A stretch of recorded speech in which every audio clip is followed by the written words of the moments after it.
Hai deh, selamat datang di channel YouTube aku. Sebelumnya aku mau ngucapin terima kasih banyak buat kalian yang udah klik video aku.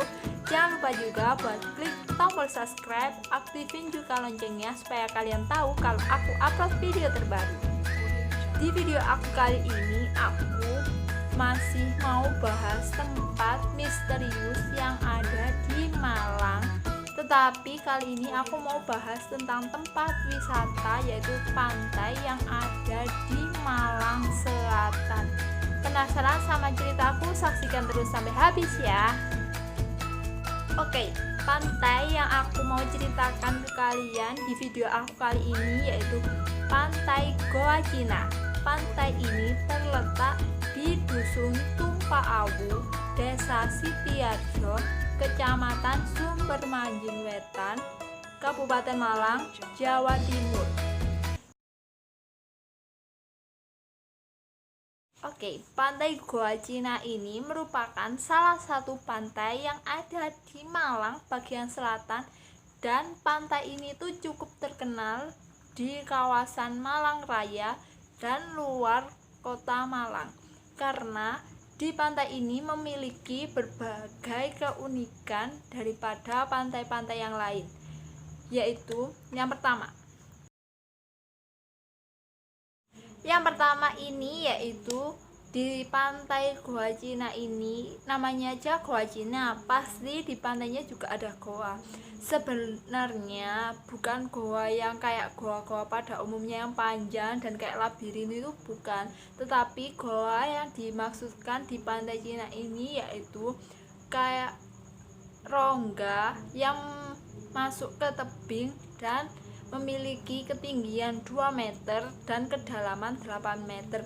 Dan goa ini tuh terbuka untuk umum, jadi kalau kalian mau wisata ke Pantai Goa Cina, kalian wajib banget buat masuk dan lihat situasi di dalam goa itu tuh seperti apa. Dan menurut aku, terakhir aku lihat ke sana, di dalam goa itu tuh kayak banyak kayak sesaji, kayak banyak orang itu bertapa di situ. Entah, aku nggak tahu sih itu buat apa, tapi menurut mitos yang beredar, banyak banget yang bertapa di situ tuh untuk mencari kekayaan. Jadi di malam atau di hari-hari tertentu banyak banget orang ke situ untuk melakukan pertapaan dengan cara membawa sesajen atau makanan, yaitu dengan membawa atau menghidupkan dupa dan bunga-bunga yang ditaruh di situ. Oke, next, lanjut yang kedua.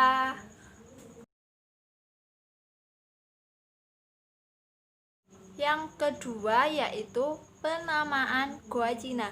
Sebenarnya ya nama dari Pantai Goa Cina ini bukan Pantai Goa Cina, tetapi pada zaman dahulu nama pantai ini yaitu Pantai Rowo Indah. Tetapi pada sekitar 20 tahunan yang lalu atau sekitar 25 tahunan yang lalu, ada biksu Cina yang bertapa di gua yang ada di Pantai Rowo Indah ini atau di Pantai Goa Cina ini. Dan biksu itu melakukan pertapa di dalam gua itu hingga ajal menjemputnya. Dan para warga menemukan biksu itu sudah dalam keadaan tidak bernyawa dan bahkan sudah tinggal tulangnya aja. Dan warga pun tidak mengetahui hingga sekarang identitas dari biksu tersebut. Jadi sejak saat itulah pantai ini yang tadinya bernama Pantai Rowo Indah diganti menjadi Pantai Goa Cina. Oke, next, ketiga. Yang ketiga ini merupakan penampakan hantu yang sering terjadi di Pantai Goa Cina. Jadi menurut beberapa pengunjung atau menurut warga setempat, di Pantai Goa Cina ini tuh sering terjadi penampakan berupa makhluk halus yang menampakkan wujudnya baik di siang hari ataupun di malam hari. Dan menurutku sih di siang hari aja udah ditampakin, apalagi di malam hari pasti banyak banget. Dan banyak juga pengunjung mengatakan bahwa mereka tuh sedang melihat-lihat kondisi goa di Goa Cina ini, dan mereka tuh dilihatin kayak sesosok biksu yang sedang bertapa. Mungkin ini masih mungkin ya, itu tuh biksu yang meninggal sedang bertapa di goa itu. Jadi kalau kalian kesana hati-hati, jangan sampai kalian ngelamun ataupun kayak pikirannya linglung gitu sih, hati-hati aja. Oke, next, lanjut yang keempat.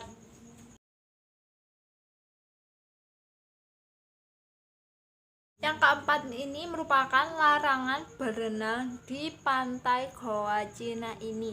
Jadi menurut warga atau tim SAR di pantai Goa Cina ini, pengunjung baik mulai dari anak kecil sampai orang dewasa pun itu dilarang banget buat berenang di tempat ini, karena menurut tim SAR tempat ini tuh bukan salah satu pantai yang aman buat berenang. Jadi kalian itu kalau mau main ke tempat ini, kalian cuma bisa menikmati pemandangannya dari pasir pantai. Jadi kalian tuh nggak boleh banget buat berenang, karena mengingat ombak di pantai ini tuh cukup besar dan banyak banget korban yang terseret ombak ini dan langsung tewas. Oke, next yang kelima. Yang kelima ini adalah harga tiket yang cukup murah meriah dan aman banget buat kantong anak remaja.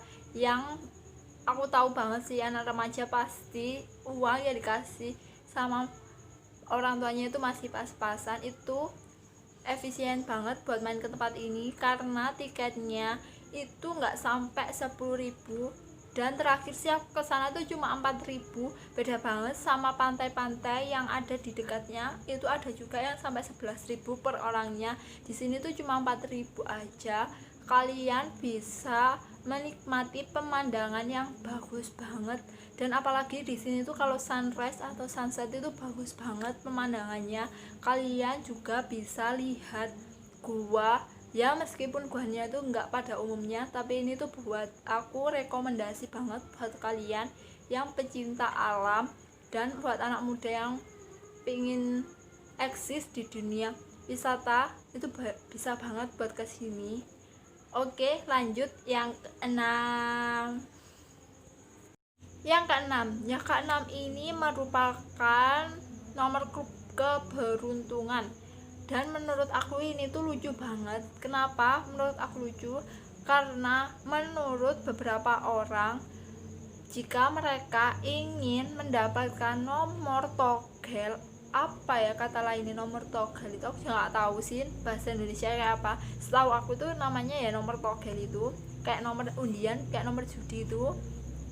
Mereka bisa mendapatkannya di dalam gua itu dengan cara mereka memberikan sesaji atau mereka melakukan bertapa, dan jikalau mereka mendapatkan mimpi di dalam tidurnya, maka nomor yang ada di dalam mimpi mereka itu pun yang akan keluar di undian togel tersebut.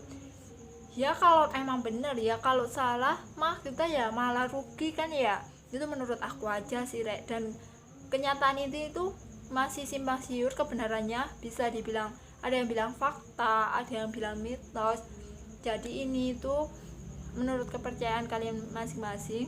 Kalau kalian ada yang mau coba juga silahkan, nggak ada salahnya itu kalau kalian percaya. Oke, menurut aku sih hati-hati aja, jangan sampai kalian itu kayak terjerumus ke dalam hal-hal yang aneh-aneh aja. Oke, next yang ketujuh. Yang ketujuh ini yaitu suara misterius pada malam hari. Kenapa aku bilang suara misterius pada malam hari? Karena kan namanya pantai, sering juga sih dibuat tempat kayak anak muda-muda untuk nginap atau bermalam di pantai itu untuk mencari sensasi atau berkumpul sama teman-teman.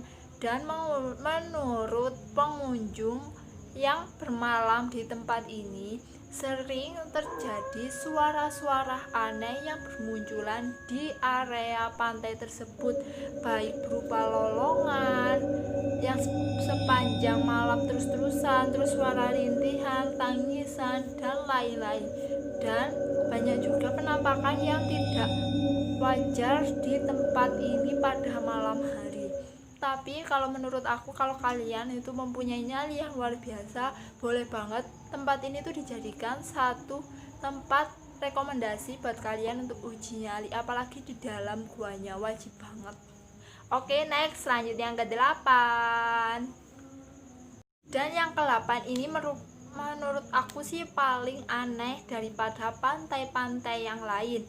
Aku nggak tahu sih, mungkin ada juga pantai yang kayak gini, tapi ini tuh paling aneh daripada pantai-pantai yang lain yang ada di Malang. Kenapa aku bisa bilang aneh? Karena pada umumnya arah ombak di pantai-pantai yang lain itu kayak ke depan ke belakang gitu aja sih. Kalau di pantai ini tuh enggak, dari itu arah ombaknya itu dari barat ke timur dan selatan, jadi kayak ke depan itu enggak. Makanya itu dilarang banget buat kalian yang mau mengunjungi tempat ini tuh untuk berenang, karena ditakutkan akan terjadinya hal-hal yang tidak diinginkan di tempat ini. Dan ombak yang aneh di tempat ini itu mengakibatkan tabrakan antar ombak yang menimbulkan ke Pulau Nyonya dan Pulau Bantengan yang ada di sekitar pantai Goa Cina tersebut. Oke, sekian dulu cerita tentang pantai Goa Cina di video aku kali ini. Apabila kalian punya info lebih tentang pantai Goa Cina ini, boleh banget buat komen di video aku ini, karena menurut aku komen dari kalian itu berarti banget buat aku. Jangan lupa buat klik tombol like, share, and comment di video aku. Dan aku juga mohon banget buat kalian, apabila kalian punya saran dan kritikan supaya video aku tuh semakin bagus, boleh banget, aku tunggu banget di komenan, karena aku suka banget kalau kalian itu komen video aku. Dan aku juga minta maaf ya sebesar-besarnya apabila ada kata-kata aku yang kurang berkenan buat kalian, aku minta maaf banget. Sekian dari aku, terima kasih.